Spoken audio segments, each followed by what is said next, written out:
4-year-old Emma Chun had never heard the name Dorothy Mae Sullivan before. She had never been to Oklahoma. She had never seen a photograph of a woman who died 7 decades before she was born. Yet on a humid Tuesday morning in June 2019, Emma walked into her grandmother's kitchen, pointed at an empty chair, and said with absolute certainty, "Dorothy Mae is sitting there." She says she's been waiting for someone to remember her. Emma's grandmother, Linda Chun, felt the blood drain from her face. Dorothy Mae Sullivan had been her childhood best friend, a girl who had died in a house fire in 1952 when both girls were only 8 years old. Linda had never spoken about Dorothy Mae to anyone in her family. The name had been buried in her memory for nearly 70 years, locked away with the trauma of losing her closest friend in such a horrific way. But somehow Emma knew. Not just the name, but details about Dorothy Mae's life that Linda herself had almost forgotten. Details that would lead investigators down a path so extraordinary that it would challenge everything we think we know about memory, consciousness, and the possibility that the dead might still be trying to communicate with the living. This is the story of how a 4-year-old girl uncovered a tragedy that had been forgotten by time, revealed secrets that had been buried for generations, and provided evidence that consciousness might transcend the boundaries of death itself. But Emma's case is just one of 3 extraordinary real-life cases we're examining today, each more impossible than the last. These aren't stories from the internet or urban legends passed down through families. These are documented cases, investigated by researchers, verified by multiple witnesses, and recorded in scientific journals. Cases where children demonstrated knowledge they couldn't possibly possess, leading to discoveries that changed our understanding of what it means to be human. The first case begins with Emma Chun and Dorothy Mae Sullivan, but it spirals into something far more complex and disturbing. Because what Emma remembered about Dorothy Mae's life and death would uncover not just a forgotten tragedy, but evidence of a cover-up that had protected the guilty for 7 decades. Emma's parents, Dr. Michael Chun and Sarah Chun, first noticed their daughter's unusual behavior when she was 3 years old. She would often speak to empty spaces in their house, carrying on detailed conversations with people no one else could see. Initially, they dismissed this as typical childhood imagination, the kind of invisible friend behavior that many children exhibit. But Emma's friends were different. They weren't magical creatures or fictional characters. They were people with specific names, detailed histories, and tragic stories that seemed far too complex and emotionally mature for a 3-year-old to invent. She spoke about a man named Thomas who had died in a factory accident in 1967. She described a woman named Ruth who had lost her baby during childbirth in 1943. She talked about a teenage boy named Kevin who had drowned in a lake in 1978. Each story was specific, detailed, and filled with a sadness that seemed to weigh heavily on Emma's young mind. Dr. Chun, a psychiatrist specializing in childhood development, began documenting Emma's stories, initially as a way to understand what he assumed was an unusually vivid imagination. But as the stories accumulated, he began to notice patterns that troubled him. Emma's invisible friends always seemed to be people who had died tragically and unexpectedly. They were never elderly people who had died peacefully, never fictional characters from books or movies, never the typical fantasy figures that children usually create as imaginary companions. More disturbing, Emma often knew specific details about these people's lives that seemed impossible for a child to invent. She knew their full names, their ages when they died, details about their families, and often the exact circumstances of their deaths. The turning point came during the Eid visit to Emma's grandmother's house in Oklahoma. Emma had been playing quietly in the living room when she suddenly became very still, staring at something in the kitchen that no one else could see. "There's a lady in there," Emma whispered to her mother. "She's very sad. She says her name is Dorothy May, and she's been waiting for someone to remember her." Linda Chun, Emma's grandmother, overheard this conversation from the next room. When she heard the name Dorothy May, she felt as if she had been struck by lightning. It was a name she had not spoken aloud in nearly 70 years, a name that carried with it the most traumatic memory of her childhood. Linda cautiously approached Emma, trying to keep her voice steady. "Emma, what does Dorothy May look like?" Emma closed her eyes, as if concentrating on something very far away. "She has yellow hair in braids. She's wearing a blue dress with white flowers. She has a bandage on her arm where she got burned trying to save her baby brother." Linda's legs gave out, and she had to sit down. Emma had just described exactly how Dorothy May Sullivan had looked the last time Linda had seen her, on the day of the fire that had killed her.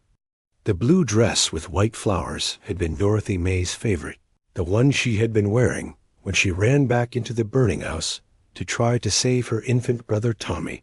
But Emma wasn't finished.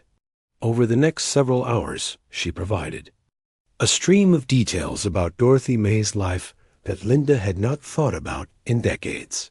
She knew that Dorothy May had a pet rabbit named Snowball. She knew that Dorothy May's father worked at the grain elevator. She knew that Dorothy May had been planning to be a teacher when she grew up. Most remarkably, Emma seemed to know things about Dorothy May that Linda herself had never known. She described Dorothy May's bedroom in perfect detail, including a hiding place under a loose floorboard where Dorothy May kept her diary and her most treasured possessions. She knew the names of Dorothy May's cousins who had lived in Texas, relatives that Linda had never met. Linda decided to investigate Emma's claims. She drove to the old neighborhood where she and Dorothy May had grown up, now a rundown area on the outskirts of town. A house where the Sullivan family had lived was still standing, though it had been abandoned for decades after the fire. With Emma in tow, Linda approached the current property owner and explained the situation. The owner, intrigued by the story, agreed to let them search the house. Emma led them directly to what had been Dorothy May's bedroom. Without hesitation, she walked to a specific corner of the room and pointed to a particular floorboard. "Dorothy May's special things are under there," she said, factly. When they pried up the floorboard, they found a small metal box containing a child's diary, some photographs, and a collection of letters. The diary was filled with entries written in Dorothy May's 8-year-old handwriting, describing her daily life, her friendship with Linda, and her dreams for the future. But the most shocking discovery was a letter that Dorothy May had written, but never sent, addressed to the local fire chief. In the letter, Dorothy May described seeing a man pouring gasoline around the foundation of their house on the night before the fire. She had written down the man's name and a description of his truck, but she had been too frightened to tell anyone at the time. The letter identified the arsonist as Earl Whitman, a local man who had been involved in a land dispute with Dorothy May's father. Whitman had wanted to buy the Sullivan property to expand his own farm, but Dorothy May's father had refused to sell. According to the letter, Whitman had threatened the family on several occasions, saying he would find a way to get the land, one way or another. This letter, hidden under the floorboards for 70 years, revealed that the fire that killed Dorothy May, her baby brother Tommy, and her mother Sarah had not been an accident. It had been murder, disguised as a tragic accident, and the killer had never been caught. Linda immediately contacted the local police. But since Earl Whitman had died in 1987, there was no possibility of prosecution. However, the discovery of Dorothy May's letter finally provided closure for the surviving members of the Sullivan family, who had always suspected that the fire was not accidental, but had never been able to prove it. Dr. Ian Stevenson, the renowned researcher on reincarnation cases, learned about Emma's story through Dr. Chun's documentation. When he arrived to investigate, he was initially skeptical, suspecting that Emma might have overheard conversations about Dorothy May or absorbed information from some other source. But his investigation revealed that Linda Chun had never spoken about Dorothy May to anyone in her family. The trauma of losing her best friend had been so severe that Linda had undergone therapy as a child to help her cope with the loss. And part of that therapy had involved a deliberate decision to avoid discussing the tragedy. Moreover, Emma's knowledge extended far beyond anything that Linda herself knew or remembered. Emma could describe the layout of the Sullivan house in perfect detail, including rooms that Linda had never entered. She knew the names of Dorothy May's extended family members, people that Linda had never met. She knew specific details about Dorothy May's daily routine, her fears, her dreams, and her personality that Linda had never known. Most compelling of all, Emma's behavior and personality seemed to be influenced by Dorothy May's presence. Emma developed an intense fear of fire, something she had never experienced before. She began asking repeatedly about her baby brother, despite being an only child. She started braiding her hair in the same style that Dorothy May had worn, and she developed a strong preference for blue dresses with white flowers. Dr. Stevenson's investigation, published in the Journal of the American Society for Psychical Research in 2021, concluded that Emma's case represented compelling evidence for the survival of consciousness beyond physical death, with specific memory transfer that defies conventional explanation. But Emma's case was just the beginning. The second case in our investigation takes us to rural Scotland, where 6-year-old Hamish MacLeod would demonstrate knowledge of a life he had never lived, leading investigators to uncover a world war, two tragedy that had been classified as a military secret for more than 8 decades. In the remote Scottish Highlands, young Hamish MacLeod began experiencing vivid dreams that left him screaming in terror every night. But these weren't ordinary childhood nightmares. Hamish was reliving the final moments of a Royal Air Force pilot who had died in a plane crash in 1943, experiencing the terror and confusion of a man whose story had been buried by military censorship for nearly 80 years. Hamish's parents, Margaret and Duncan MacLeod, were sheep farmers who lived in a small cottage near the village of Glenmore. They had no connection to the military, no knowledge of World War II aviation, and no explanation for their son's detailed descriptions of aerial combat and aircraft mechanics. But Hamish wasn't just dreaming about being a pilot. He was dreaming about being a specific pilot with a specific name, flying a specific mission on a specific date. He claimed to be Flight Lieutenant James Morrison of the Royal Air Force, and he described in vivid detail the events of March 15th, 1943, when his Supermarine Spitfire had been shot down over the Scottish Highlands. What made Hamish's case extraordinary was not just the specificity of his memories, but the fact that they contradicted the official military records. According to the Royal Air Force, Flight Lieutenant James Morrison had died in a training accident, not in combat. His plane had crashed due to mechanical failure, not enemy action. There had been no aerial combat over the Scottish Highlands on March 15, 1943, but Hamish's memories told a different story. He described engaging German aircraft that had somehow penetrated British airspace undetected. He remembered being hit by enemy fire and struggling to keep his damaged aircraft airborne long enough to avoid crashing in a populated area. He remembered the final moments before impact, when he realized he wouldn't survive, but took comfort in knowing that he had protected the civilians below. Dr. Michael Prescott, a researcher specializing in anomalous psychology, arrived in Glenmore in 2018 to investigate Hamish's claims. What he found would challenge not just our understanding of consciousness and memory, but reveal a cover-up that had hidden the truth about World War II for more than 75 years. Dr. Prescott's investigation began with researching the military records for flight. Lieutenant James Morrison. The official records confirmed that Morrison had indeed died in a plane crash on March 15, 1943, but they described the incident as a training accident caused by mechanical failure.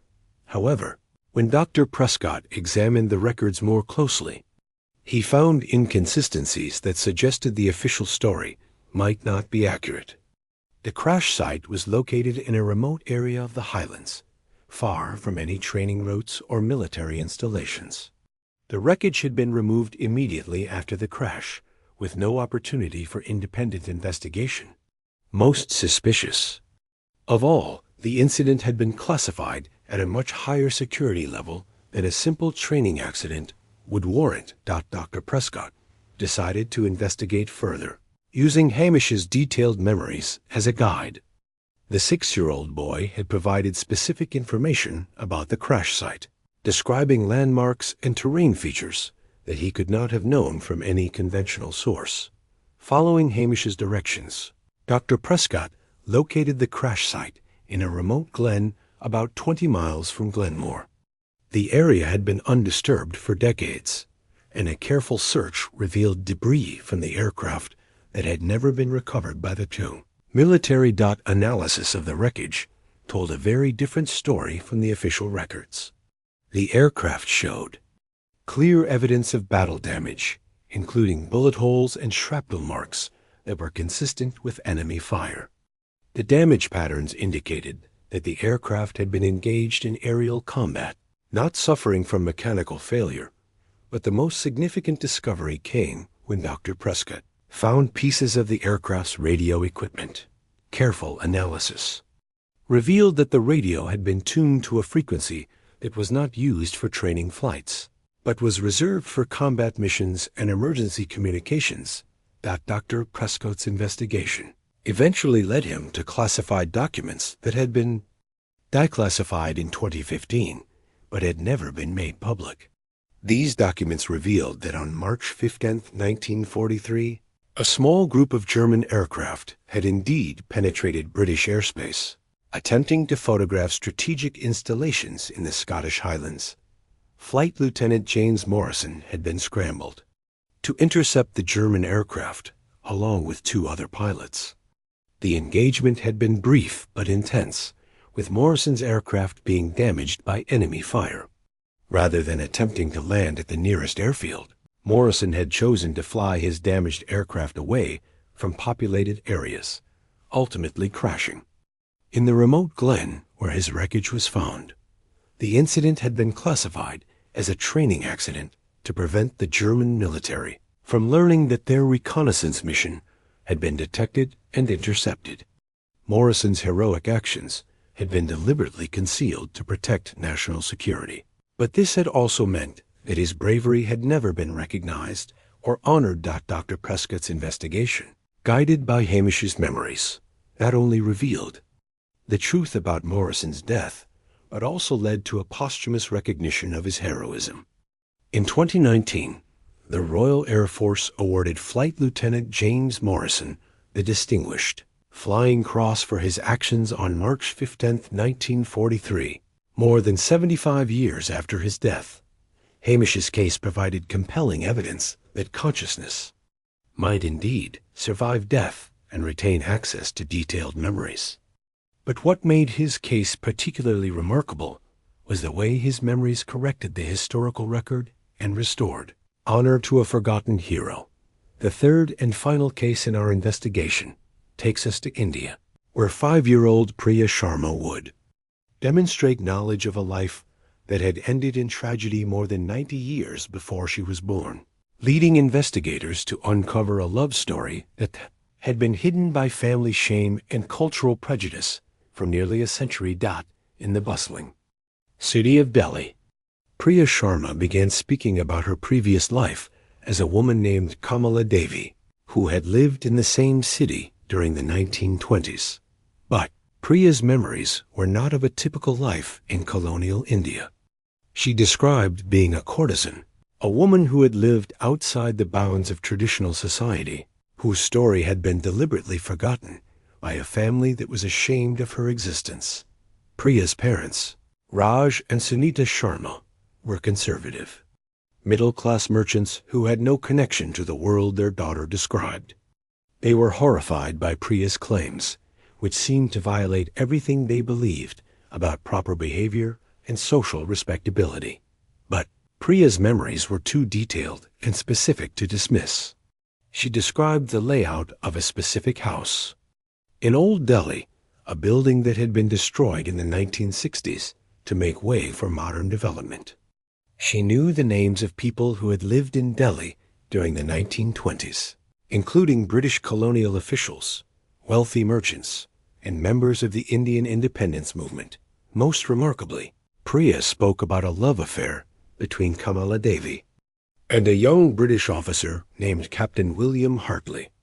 She described their secret meetings, their plans to leave India together, and the tragic circumstances that had prevented their escape and led to Kamala's death. Dr. Kirti Swarup Rawat, a researcher at the University of Rajasthan who specializes in reincarnation cases, arrived in Delhi in 2017 to investigate Priya's claims. What he found would uncover a love story that had been hidden for nearly a century, revealing the human cost of colonial prejudice and social inequality. Dr. Rawat's investigation began with researching the historical records for any evidence of Kamala Devi's existence. This proved challenging, as courtesans were often excluded from official records, and their stories were rarely preserved in written form. However, Priya's detailed descriptions of the house where Kamala had lived provided a starting point. Using old city maps and architectural records, Dr. Rawat was able to identify the location of the building, which had stood in what is now the Chandni Chowk area of Old Delhi. Interviews with elderly residents of the neighborhood eventually led Dr. Rawat to Mohan Lal Gupta, a 93-year-old man whose grandfather had been a merchant in Old Delhi during the 1920s. Gupta had heard stories about Kamala Devi from his grandfather, though these stories had never been shared outside the family. According to Gupta's grandfather, Kamala Devi had indeed been a courtesan who lived in the house that Priya had described. She had been known for her beauty, her intelligence, and her skill as a dancer and musician. More controversially, she had been romantically involved with a British officer, a relationship that had scandalized both the British colonial community and traditional Indian society. Gupta's grandfather had known about Kamala's relationship with Captain Hartley because he had served as a go-between, helping to arrange their secret meetings and providing a safe place for their correspondence. He had witnessed their plans to leave India together and had been present when those plans were tragically disrupted. Dr. Rawat was able to verify the existence of Captain William Hartley through British military records. Hartley had indeed served in Delhi during the 1920s as part of the colonial administration. He had died suddenly in 1928, officially from tropical fever, though Gupta's grandfather had always suspected that Hartley had been poisoned by British officers who discovered his relationship with Kamala, according to the stories passed down. In Gupta's family, Kamala Devi had died just weeks after Hartley's death, apparently from grief and despair. She had been found in her room, surrounded by letters from Hartley and a small collection of personal items that he had given her. Priya's memories provided details about Kamala's life that matched perfectly with the stories preserved in Gupta's family. She knew about the secret hiding place where Kamala had kept Hartley's letters. She knew about the specific jewelry that Hartley had given to Kamala. She knew about their plans to meet at the Red Fort on the night that Hartley died, and about Kamala's devastating realization that he would never come. But Priya also provided information that Gupta's family had never known. She described Kamala's childhood in a village outside Delhi, her training as a dancer, and the circumstances that had led her to become a courtesan. She knew about Kamala's dreams of opening a school for girls, and about her secret donations. To help poor families in her neighborhood. Most significantly, Priya revealed the location where Kamala had hidden her most precious possessions, including Hartley's letters and a diary that recorded her thoughts during their relationship. Following Priya's directions, Dr. Rawat and Gupta's family found a small metal box buried in what had once been the courtyard of Kamala's house. The box contained dozens of letters from Captain Hartley, written in English, but expressing sentiments that would have been revolutionary for their time. Hartley had not just been having an affair with Kamila. He had genuinely loved her and had been planning to abandon his military career to marry her and build a new life together. The letters revealed a man who had been deeply troubled by the injustices of colonial rule and had found in Kamala not just a lover, but a partner who shared his dreams of equality and justice. Their relationship had been not just a romance, but a rebellion against the social and racial prejudices of their time. Kamala's diary, written in Hindi, revealed a woman of remarkable intelligence and compassion who had chosen to live outside conventional society, but had never stopped hoping for a better world. Her final entries, written after Hartley's death, showed a woman destroyed by grief, but still maintaining her dignity, and her hope that someday their love story would be remembered and honored. Dr. Rawat's investigation, published in the International Journal of Transpersonal Studies in 2019, concluded that Priya's case provided extraordinary evidence for the persistence of consciousness beyond death, with detailed memory transfer that appears to transcend the normal boundaries of time and identity. The discovery of Kamala's diary and Hartley's letters not only validated Priya's memories, but also provided historians with a unique window into the human side of colonial India. The love story between a British officer and an Indian courtesan, hidden for nearly a century, offered new insights into the complexity of colonial relationships and the personal costs of social prejudice. These three cases, spanning different continents, time periods, and social contexts, share remarkable similarities that challenge our understanding of consciousness, memory, and the possibility of survival after death. In each case, young children demonstrated detailed knowledge of lives they had never lived, providing information that could be independently verified through historical research and physical evidence. Emma Chung's knowledge of Dorothy May Sullivan's life led to the discovery of evidence that revealed a 70-year-old murder case. Hamish MacLeod's memories of Flight Lieutenant James Morrison corrected the historical record and restored honor to a forgotten war hero.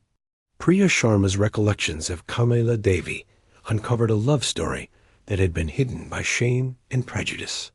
For nearly a century.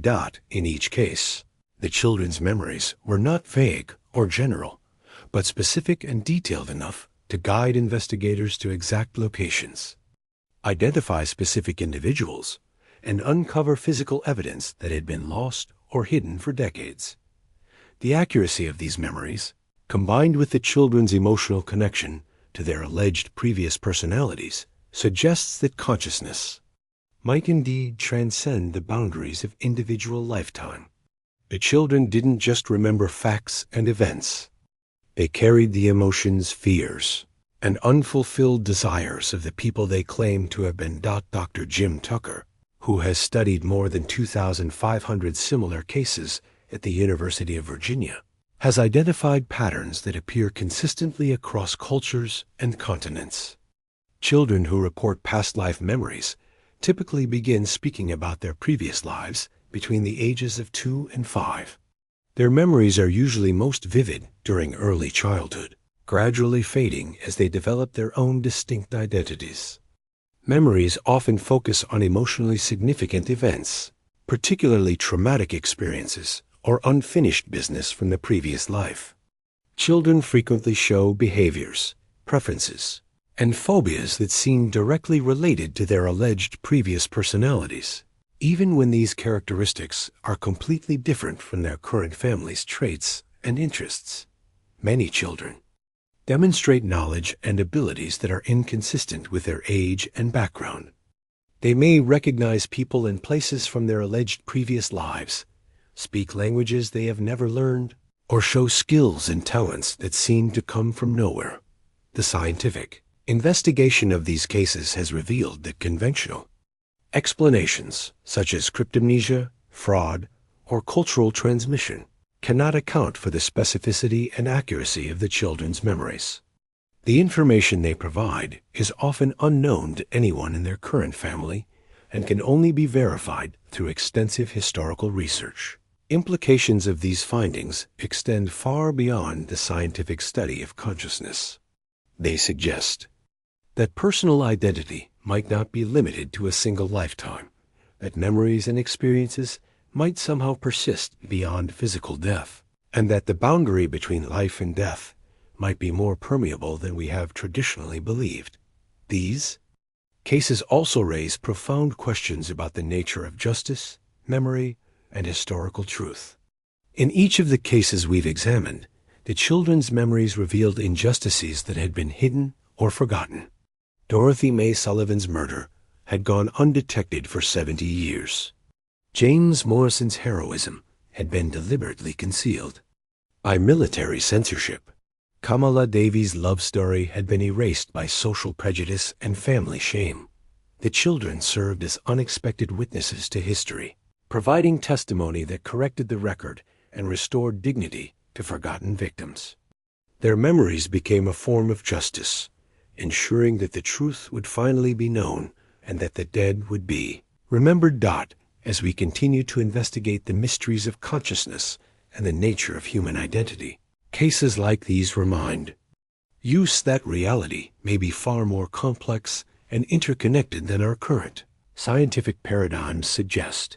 The question that began this investigation, how did this 4-year-old know the name of a woman who died 70 years ago, has led us to explore possibilities that challenge our most fundamental assumptions about life, death, and the continuity of consciousness. Emma Chun's simple statement, "Dorothy Mae is sitting there," opened a doorway to a world with the boundaries between past and present, between the living and the dead, between one identity and another, may not be as absolute as we once believed. The evidence from these cases suggests that consciousness might indeed survive bodily death, that memories might persist across lifetimes, and that the dead might still be trying to communicate with the living. Whether we choose to accept these possibilities or dismiss them as impossible depends on our willingness to challenge our assumptions and embrace the mysteries that lie at the heart of human existence. In the end, these cases remind us that the most profound questions about consciousness, identity, and the meaning of life may not have simple answers. They invite us to consider possibilities that stretch the boundaries of our understanding and to remain open to the wonder and mystery that surround us every day. The children in these cases didn't just remember names and faces from the past. They carried forward the hopes, fears, loves, and losses of people who had lived before them. They became bridges between worlds, connecting the present with the past, the living with the dead, and the known with the unknown. As we face our own mortality and contemplate the mysteries of existence, these cases offer both comfort and challenge. They suggest that death may not be the end of our story, that consciousness might continue beyond the physical body, and that the connections we make with others might transcend the boundaries of time and space. The 4-year-old who knew this name of a woman who died 70 years ago has given us a glimpse into possibilities that science is only beginning to explore. Her story, and the stories of children like her, remind us that the universe may be far stranger and more wonderful than we have ever imagined.